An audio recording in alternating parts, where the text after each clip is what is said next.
എന്നെപ്പോലെ ഒരാളെന്ന് പറഞ്ഞാൽ 4 വർഷം കൂടുമ്പോൾ മഴക്കാലമാകാൻ കാത്തിരിക്കും. ചെറുപ്പം മുതലേയുള്ള ശീലമാണ് അത്. പ്രത്യേകിച്ച് 1986 വേൾഡ് കപ്പ് അന്നൊക്കെയാണ് TV ആദ്യമായിട്ട് വന്നത്. അപ്പം ടെലിവിഷൻ സെറ്റ് വന്ന് ബ്ലാക്ക് ആൻഡ് വൈറ്റിൽ കുറേ കളികൾ കണ്ടു. പിന്നെ കളർ TV വാങ്ങിച്ചു ആ വേൾഡ് കപ്പ് തീരുന്നതിന് മുമ്പ് തന്നെ. അപ്പോൾ മഴക്കാലം, മഴ പെയ്യുന്ന രാത്രികൾ അതൊരു ഭയങ്കര ഒരു ഫീലാണ്.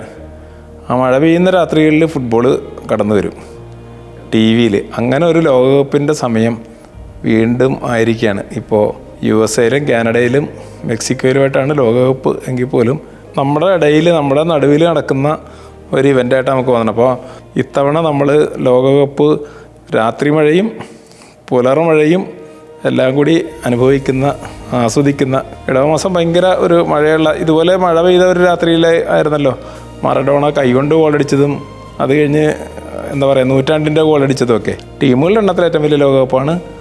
അതേ നഗരങ്ങളുടെ കാര്യത്തിൽ ഏറ്റവും വലിയ ലോകകപ്പ്, മത്സരങ്ങളുടെ എണ്ണത്തിൽ ഏറ്റവും വലിയ ലോകകപ്പ്.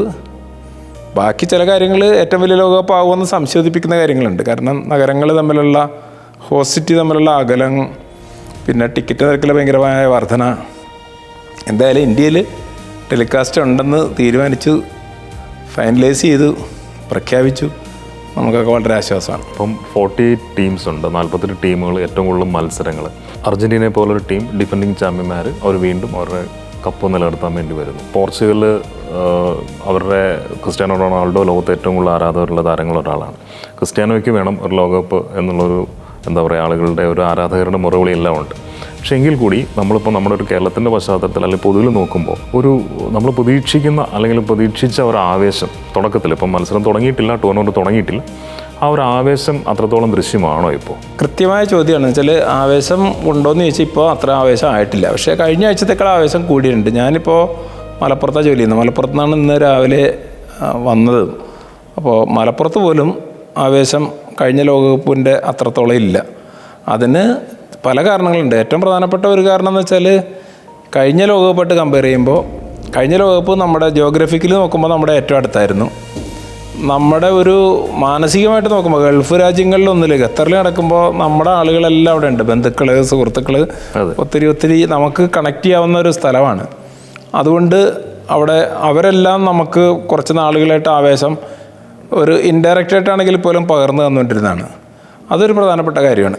ഇത് കുറേയും കൂടി ദൂരെയാണ്. അപ്പം അമേരിക്കയിൽ മലയാളികൾ ധാരാളമുണ്ട്, കാനഡയിൽ മലയാളികൾ ധാരാളമുണ്ട്, മെക്സിക്കോയിൽ അത്ര ഇല്ലെങ്കിൽ പോലും അവിടെ നിന്നും ആവേശം വരേണ്ടതാണ്. പക്ഷേ അതിന് വരാത്തതിന് ഞാൻ കാണുന്നൊരു കാര്യം, പ്രത്യേകിച്ച് ഇപ്പോൾ മലപ്പുറത്ത് ജീവിക്കുന്ന ഒരാളെന്നുള്ള നിലയ്ക്ക് എനിക്ക് പറയാനുള്ളൊരു കാര്യം എന്ന് വെച്ചാൽ മലപ്പുറം പോലുള്ളൊരു സ്ഥലത്ത് ഭയങ്കരമായ ഫുട്ബോൾ ആവേശമുള്ള, അതിൻ്റെ കോൺസെൻട്രേഷൻ എന്ന് പറഞ്ഞാൽ അല്ലെങ്കിൽ ഡെൻസിറ്റി ഓഫ് പോപ്പുലേഷൻ ഫുട്ബോൾ വൈസാണ് നമ്മൾ വേണമെങ്കിൽ കണക്കാക്കാവുന്നതാണ്. കാരണം ഫുട്ബോൾ ഇല്ലാത്ത ഒരു വീടുമില്ല, ഫുട്ബോൾ ഇല്ലാത്ത ഒരു ആളുമില്ല.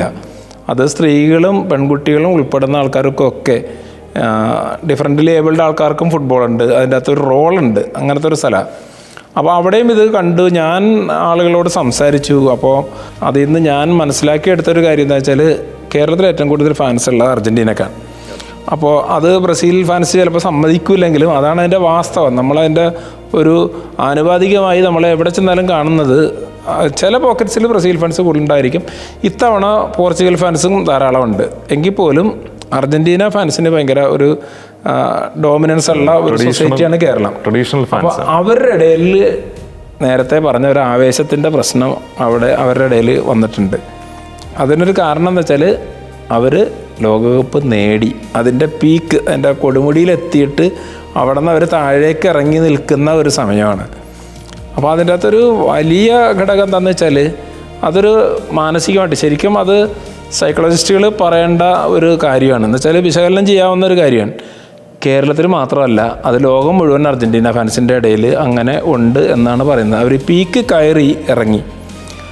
അപ്പം ഇനിയിപ്പോൾ ഒരു ലോകകപ്പ്, അവർ നിലവിൽ ലോക ചാമ്പ്യന്മാരാണ്, ആ ലോക ചാമ്പ്യൻ പട്ടം പോകുമോ എന്നുള്ള ടെൻഷനൊന്നും അല്ല അവർക്ക്. അവർ ലോകകപ്പ് നേടിയതിൻ്റെ ആ ത്രില്ലിൽ തന്നെ അവരൊരു കംഫർട്ട് ലെവല് കൈവരിച്ചിരിക്കുന്നു, വലിയൊരു മോഹം. അതെ. ഇപ്പോൾ 2018 ഫൈനലിന് ഞാൻ മോസ്കോയിലുണ്ടായിരുന്നു. ഫ്രാൻസാണ് കപ്പ് നേടിയത്. 1998 ഫ്രാൻസ് കപ്പ് നേടുമ്പോൾ ഞാൻ റിപ്പോർട്ടർ എന്നുള്ള നിലയ്ക്ക് ജോലിയിൽ പാരീസിലുണ്ടായിരുന്നു. അതിൽ നിന്നൊക്കെ എനിക്ക് മനസ്സിലാകുന്ന ഒരു കാര്യം എന്ന് വെച്ചാൽ ഫ്രാൻസ് 98 വരുമ്പോൾ സിദാൻ്റെ സുവർണ തലമുറ, സിദാൻ്റെ തലമുറയിൽപ്പെട്ട ആൾക്കാർ, യോർക്കേഫ്, ഇപ്പോഴത്തെ പരിശീലകൻ ദിദിയെ ദേഷവും തുടങ്ങിയ ആൾക്കാരൊക്കെ, ഫ്രാങ്ക് ലീബഫ്, ലിലിയൻ തുറാം, ഇവരെല്ലാം ഉണ്ട്. ഫ്രാൻസിൻ്റെ ഗോൾഡൻ ജനറേഷൻ എന്ന് പറഞ്ഞിരുന്നതാണ്.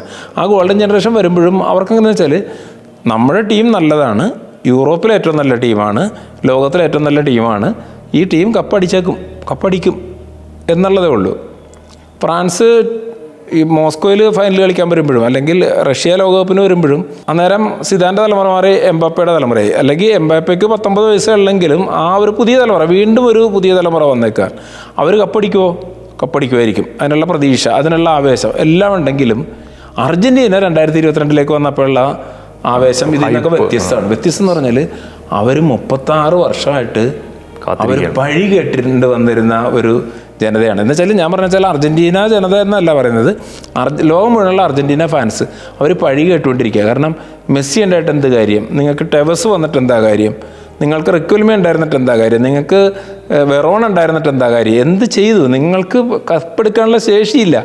അങ്ങനെ അധിക്ഷേപങ്ങൾ കേട്ടിട്ട് മരണയ്ക്ക് ശേഷം അധിക്ഷേപങ്ങൾ കേട്ട് അവർ വല്ലാണ്ട് ഈ നമ്മൾ പറയില്ലേ പീഡിതരായ ഒരു ജനവിഭാഗമായിരുന്നു അർജൻറ്റീന ഫാൻസ്. അതുകൊണ്ട് അവരുടെ മനസ്സിൽ ഈ കപ്പ് വേണം എന്നുള്ള അതിതീവ്രമായ ആഗ്രഹം അത് ലോകത്ത് വേറൊരു ഫുട്ബോൾ ലവിങ് കമ്മ്യൂണിറ്റിക്കും ഇല്ലാതെ വല്ലാതെ അവരങ്ങ് ഇപ്പോൾ ബ്രസീൽ കപ്പടിച്ചിട്ട് ഇപ്പോൾ 24 വർഷമായി. പക്ഷേ ബ്രസീൽ നിങ്ങൾ കപ്പടിക്കുന്നില്ല എന്ന് ആരും ചോദിക്കുന്നില്ല. അർജൻറ്റീനയോട് അത് വലിയ ചോദ്യമായിരുന്നു. അതിന് ഭൂഖണ്ഡങ്ങൾ കടന്നുള്ള ഒത്തിരി കാരണങ്ങളുണ്ട്.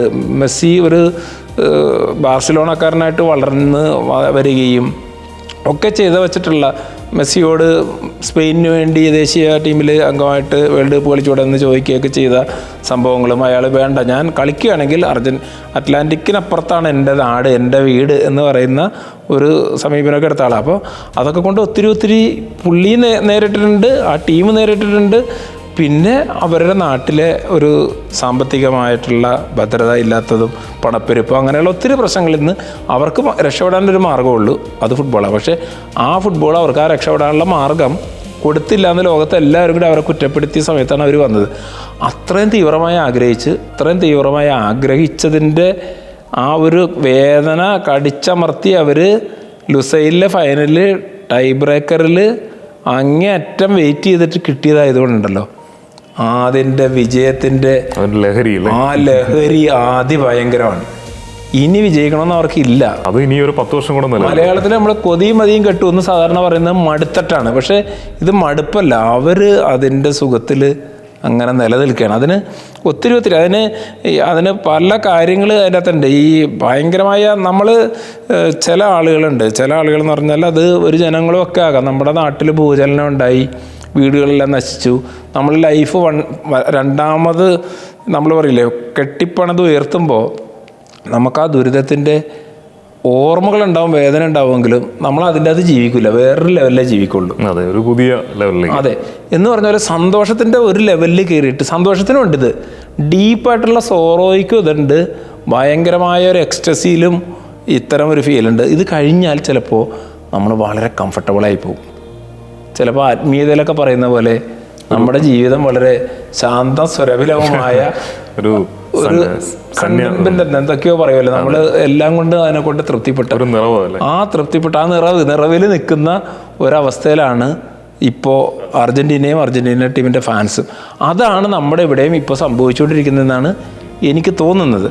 പക്ഷേ നമ്മുടെ സൈക്കോളജിയിൽ വേറെ ചില കാര്യങ്ങളും കൂടിയുണ്ട്. അതായത് ലോകത്ത് അർജൻറ്റീന ഫാൻസിന് അർജൻറ്റീന ഫാൻസ് തന്നെയാണ്. അവർ റിവർ പ്ലേറ്റും ബോക്ക ജൂനിയേഴ്സൊക്കെ മറന്നിട്ട് ഈ വേൾഡ് കപ്പ് ആകുമ്പോൾ അർജൻറ്റീന ഫാൻസ് ആവും. സ്പെയിനിൽ എത്രയോ കിടമത്സരമുള്ള ക്ലബ്ബുകളുണ്ട്, അവരും എല്ലാം ഈ സമയത്ത് സ്പാനിഷ് ഇതാവും. അത് കാറ്റലോണിയയുടെ വിഭാഗീയതയും എല്ലാം മറികടന്നിട്ട് അവർ സ്പെയിൻ എന്ന് പറഞ്ഞ ഒരു വികാരമാവും. നമുക്ക് അങ്ങനൊരു വികാരമേ ഇല്ല. അതുകൊണ്ടെന്ന് വെച്ചാൽ നമ്മൾ ഇൻ്റർനാഷണൽ കമ്മ്യൂണിറ്റി ആകുന്ന ഒരു മഴക്കാലമാണ് ഈ 4 വർഷം കൂടുമ്പോഴുള്ള മഴക്കാലം. കഴിഞ്ഞ വേൾഡ് കപ്പ് മഴക്കാലത്തായിരുന്നില്ലെന്ന് മാത്രം. അപ്പോൾ ആ മഴക്കാലം കൂടി തിരിച്ചു വരുന്നു. ശരിക്കും നമുക്ക് ഇൻ്റർനാഷണൽ ഫാൻസ് അതുകൊണ്ടെന്നല്ലോ എൻ്റെ വിശ്വാസം, വേൾഡ് കപ്പ് തുടങ്ങിക്കഴിഞ്ഞാൽ അർജൻറ്റീന ഫാൻസ് രംഗത്ത് വരും, ബാക്കി എല്ലാ ഫാൻസും രംഗത്ത് വരും. ഒരു കാര്യം കൂടി മലപ്പുറത്തു നിന്നുള്ളൊക്കെ നിരീക്ഷണം പറയാം, അവിടെയെല്ലാം ബ്രസീൽ ഫാൻസും പോർച്ചുഗൽ ഫാൻസും വളരെ സജീവമായിട്ടുണ്ട്. അപ്പോൾ അർജൻറ്റീന ഫാൻസിന് ഇനി ഞങ്ങൾ കപ്പടിച്ചു എന്ന് പറഞ്ഞ് സജീവമായി ആഘോഷിച്ച് ഞങ്ങളുടെ ആഘോഷം തീർന്നതേ ഉള്ളൂ എന്ന് പറഞ്ഞ് മിണ്ടാതിരിക്കാൻ അവർക്ക് പറ്റില്ല. അവർ രംഗത്ത് കൈയും കെട്ടിയിരിക്കാൻ പറ്റില്ല, ഇറങ്ങിയേ പറ്റൂ. ബ്രസീലിൻ്റെയും പോർച്ചുഗലിൻ്റെയും ജേഴ്സികളുടെ കളറ് ഇപ്പോൾ ജേഴ്സി അടിക്കാൻ വേണ്ടിയിട്ട് മഞ്ഞയും പച്ചയും തിരുപ്പൂരിൽ കിട്ടാനില്ലാത്ത സ്ഥിതിയാണ് എന്ന് പറയുന്നത്. അത്രമേൽ അങ്ങനത്തെ ഒരു ആവേശം വീണ്ടും വന്നു തുടങ്ങിയിട്ടുണ്ട്. അതിപ്പം സ്റ്റോറുകളിലെല്ലാം ജേഴ്സികളൊക്കെ വരുമ്പോഴും നമുക്കറിയാം കൂടുതൽ ആരാധകർ ഇപ്പോൾ പോർച്ചുഗലിലേക്കും ഒക്കെ പതിയെ ഷിഫ്റ്റ് ചെയ്ത് തുടങ്ങുന്നുണ്ട്. അപ്പം ഇനി സ്വാഭാവികമായിട്ടും അർജൻറ്റീന വിൽ കം ബാക്ക് കയറി വരും. കാരണം ആ കയറി വരുന്നതെന്ന് വെച്ചാലുണ്ടല്ലോ, ഈ നമുക്ക് പല കാര്യങ്ങളിലും ഈ നമുക്ക് പിടികിട്ടാത്ത ചില കാര്യങ്ങൾ ഈ ഫാൻഡം എന്ന് പറയുന്ന ഒരു സാധനത്തിൽ ഉണ്ട്. നമ്മൾ പ്യുവർലി ഒരു ഫുട്ബോളിങ് കൺട്രി അല്ല ഇന്ത്യ, പക്ഷെ കേരളം ഒരു ഫുട്ബോളിങ് നേഷനാണ് ഒരു കണക്കിന്. നമ്മൾ ഈ ചെറിയ പ്രദേശമൊക്കെ ആണെങ്കിൽ നമുക്ക് ചിലപ്പോൾ തോന്നും ഇതെല്ലാം അവിടെ നടക്കുന്നതല്ലേ, നമ്മളിതിൽ കൂടുതൽ ഇതിന്, പക്ഷെ നമ്മളായിരിക്കും ഏറ്റവും കൂടുതൽ വികാരപരമായിട്ട് എടുക്കുന്നത്. ആണ് തോൽവിയും ജയവും ഒക്കെ. പോർച്ചുഗലിലെ ആൾക്കാരെക്കാളും ബ്രസീലിലെ ആൾക്കാരെക്കാളും അർജൻറ്റീനയിലെ ആൾക്കാരെക്കാളും ഫ്രാൻസിലെ ആൾക്കാരെക്കാളും കൂടെ അവിടുത്തെ ടീമിൻ്റെ വിജയത്തെയും പരാജയത്തെയും കൂടുതൽ നമ്മളായിരിക്കും. അപ്പോൾ അതുകൊണ്ട് ഇത് മാറും. ഈ ഇപ്പോഴത്തെ ഒരു ഇത് മാറിയിട്ട് സംഗതി ഉണർന്നു വരും, പ്രത്യേകിച്ചും എല്ലാ സ്ഥലത്തും. ഇന്ന് ഞാൻ കടന്നു വരുമ്പോൾ തൃശ്ശൂർ ജില്ലയിലെ ചന്ദ്രാപ്പിന്നിയിൽ ഒരു വലിയ ഫ്ലെക്സ് ബോർഡ് കണ്ടു. അപ്പോൾ അവിടെ വലിയ ലൈവ് സ്ക്രീനിങ് ഇന്ന സ്ഥലത്ത് ഒരു ഓഡിറ്റോറിയത്തിൻ്റെ പേര് പറഞ്ഞിട്ട്, അപ്പോൾ അതിനോടൊപ്പം അവർ റോഡ് ഷോകൾ, ഡാൻസ് ഷോകൾ, പ്രഭാഷണങ്ങൾ എന്നാണ് എഴുതിയിരിക്കുന്നത്. അവിടെ ഭക്ഷണം കഴിക്കാൻ ഇറങ്ങിയപ്പോൾ ചോദിച്ചാൽ പറഞ്ഞു പ്രഭാഷണങ്ങളുണ്ട്, ഫുട്ബോൾ സംബന്ധിച്ച ആളുകൾ പ്രഭാഷണം നടത്തും ഓരോ മാസത്തിന് മുമ്പ്. അത് കേൾക്കാൻ ആൾക്കാർ വെയിറ്റ് ചെയ്യും. അപ്പോൾ ആ നാട്ടിലെ പ്രഭാഷകരാണ് അവർ ഫുട്ബോൾ രംഗത്താണ് പ്രഭാഷണം നടത്തുന്നത്. അവർ രാഷ്ട്രീയത്തിലെ പ്രഭാഷണം, സാഹിത്യ പ്രഭാഷണമല്ല, ഫുട്ബോളിലെ പ്രഭാഷണം നടത്തുന്നത്. സത്യമായിട്ട് ഞാൻ ഇന്ന് അറിയുന്നത് അങ്ങനെ ഉള്ള ആൾക്കാരുടെ ഒരിക്കലും കേട്ടിട്ടില്ല.